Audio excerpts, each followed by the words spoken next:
Hello! Today I'm going to draw a beautiful flower. Let's start the drawing. First, draw a heart. Then write a number 9. Write 3 ones. Draw an arc on the upper side.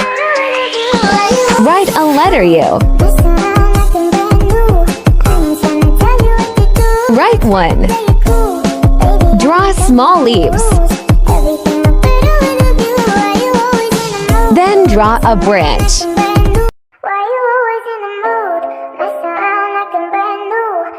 Draw another leaves.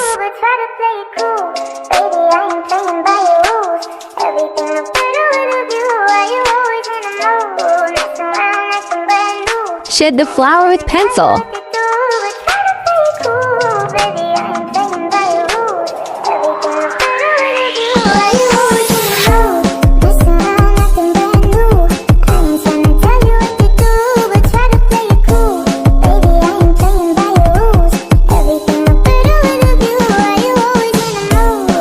Now blend it. The flower is done.